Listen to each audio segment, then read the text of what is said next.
फसाद कराने वाले हिंदू हैं, हम सौहार्द फैलाने वाले हिंदू हैं। यह बुनियादी फर्क है। धार्मिक संपत्तियों को कब्जा करने की एक कोशिश है, इसलिए इस बिल पर न हिंदू को खुश होना चाहिए, न सिख को खुश होना चाहिए, न ईसाई को खुश होना चाहिए, क्योंकि नंबर सबका आएगा। और आज वक्फ की संपत्तियां कब्जा करके आप अपने दोस्तों को देंगे। आपने कहा सच्चर कमेटी की रिपोर्ट से 12,000 करोड़ की आमदनी की बात कही गई है। अर्ध सत्य मत बोलिए। 12,000 करोड़ की आमदनी की चिंता है वक्फ की, करोड़ों मुसलमानों की चिंता है आपको।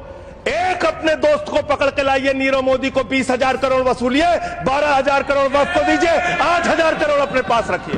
ये सरकार कह रही है कि ये कानून हम मुसलमानों के भले के लिए आ रहे हैं। आप मुसलमानों का भला कर रहे हैं, आप मुसलमानों का भला कर रहे हैं। दोनों सदन में एक भी सदस्य, दोनों सदन में सिर्फ एक सदस्य गुलाम अली को छोड़ के एक भी सदस्य आपका मुसलमान नहीं है। पूरी सरकार में एक मंत्री आपका मुसलमान नहीं है। आप मुसलमानों का भला कर रहे हैं। दो नेता अपने घरों में आपने बैठा दिया, मुख्तार अब्बास नकवी, शाहनवाज हुसैन, दोनों की राजनीति आपने खत्म कर दी। आप मुसलमानों का भला कर रहे हैं। आप तो वो लोग हैं जिन्होंने प्रभु श्री राम के मंदिर में भी घोटाला किया। मान्यवर, ये लोग राम मंदिर में घोटाला करने वाले लोग हैं, राम मंदिर की जमीन का चंदा खाने वाले लोग हैं सर ये लोग। आप पिछड़ों का भला करने की बात करते हैं, आप दलितों का भला करने की बात करते हैं। आपकी मातृ संस्था आरएसएस 100 साल तक आपने एक भी दलित, पिछड़ा और आदिवासी, एक भी महिला को आज तक आरएसएस का प्रमुख नहीं बनाया। समाज में छुआछूत को, बीमारी को मिटाने के लिए चलिए उठाते हैं कदम। और अगले सत्र में एक बिल लेके आइए, जितने भी हिंदुओं की कमेटियां हैं, ट्रस्ट है, बोर्ड है, उन सारे ट्रस्ट और कमेटियों में 80% आरक्षण दलित, आदिवासी और पिछड़े हिंदुओं को दीजिए। आप बड़ी बड़ी बातें कर रहे हैं। ये सरकार कह रही है कि ये कानून हम मुसलमानों के भले के लिए आ रहे हैं। जब मैं आपसे सुनता हूं तो मुझे लगता है कपिल शर्मा कॉमेडी सर्कस में बोल रहा है। आज आप इस बिल को पास कर रहे हैं, आज आपका सीना चौड़ा हो रहा है, आपको लग रहा है एक धर्म के अधिकार को आप छीन रहे हैं। नहीं, कल को आप सभी धर्मों की धार्मिक संपत्तियां छीन के आप अपने दोस्तों का देने का काम करेंगे। और किसी गलतफहमी में मत रहिए। आपको लोकसभा के चुनाव में मात्र 36% वोट मिला है। इस देश की 64% आबादी आज भी आपके खिलाफ है, आज भी आपके खिलाफ खड़ी है। किसी गलतफहमी में मत रहिए।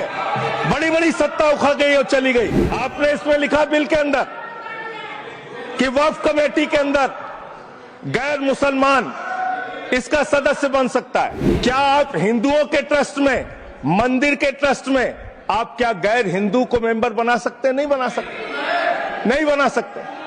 आप एक झूठ फैला रहे हैं देश भर में। ट्रिब्यूनल के लिए आप कह रहे हैं उसको अपील नहीं की जा सकती। हाई कोर्ट का फैसला ट्रिब्यूनल के फैसले के खिलाफ आया है, सुप्रीम कोर्ट का फैसला ट्रिब्यूनल के फैसले के खिलाफ आया है। आपने कहा 5 साल का प्रैक्टिसिंग मुस्लिम होना चाहिए। कैसे प्रैक्टिसिंग मुस्लिम तय करेंगे सर? आप क्या मुसलमानों के घर में सीसीटीवी का कैमरा लगाएंगे?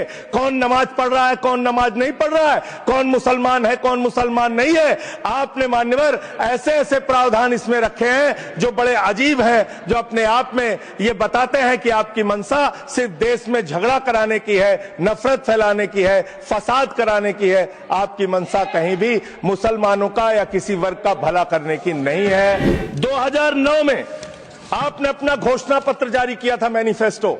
ये मैनिफेस्टो आपका लेके आया हूं, ये तो आपका डॉक्यूमेंट है, मेरे घर नहीं बना। इस मैनिफेस्टो में लिखा है इन्होंने कि 2009 के मैनिफेस्टो में लिखा है कि वक्फ की जमीनों पर जो अवैध कब्जे हुए हैं, के.आर. रहमान की कमेटी की रिपोर्ट के हिसाब से हम मुस्लिम धर्म गुरुओं के साथ बातचीत करके उसको खाली कराने का काम करेंगे। कितना दोहरा चरित्र है आपका। आपने कहा वक्फ की जमीनों को खाली कराने का काम करेंगे जिस पे कोई और कब्जा कर रखा है। 2020 में मान्यवर इस भारत की सरकार ने, मोदी जी की सरकार ने शपथ पत्र दिया सुप्रीम कोर्ट में। से क्या लिखा हुआ है? 99% वक्फ की संपत्तियां डिजिटाइज हो चुकी हैं। मुख्तार अब्बास नकवी साहब आपके मंत्री थे, उनका बयान है 100% वक्फ की संपत्तियां डिजिटाइज हो चुकी हैं। तो जब आप सारी संपत्तियां डिजिटाइज कर चुके हैं, सब कुछ ऑनलाइन कर चुके हैं वामसी पोर्टल में, सारे कागजात जांच चुके हैं, तो क्या आप फसाद कराने के लिए फिर से कागज मांग रहे हैं? फसाद कराने के लिए आप फसाद कराने के लिए कागज मांग रहे हैं? आप फसाद कराने वाले हिंदू हैं, हम सौहार्द फैलाने वाले हिंदू हैं। यह बुनियादी फर्क है। ये काम आपने देश के अंदर बहुत अच्छा शुरू कर दिया। आप एक काम करते हैं, देखो मुसलमानों को ठीक कर रहा हूं, दूसरी तरफ महंगाई बढ़ रही है, नुकसान हिंदुओं का। 94 लाख करोड़ रुपए शेयर बाजार में डूब रहा है, नुकसान हिंदुओं का। 11 लाख बच्चे स्कूलों से बाहर निकल गए, नुकसान हिंदुओं का। तो मुसलमानों को ठीक करने के नाम पर आप नुकसान देश के करोड़ों हिंदुओं का भी कर रहे हैं। इसलिए ये सब बातें करके देश में आप नफरत फैला के ये सब झगड़े फसाद के काम मत कीजिए।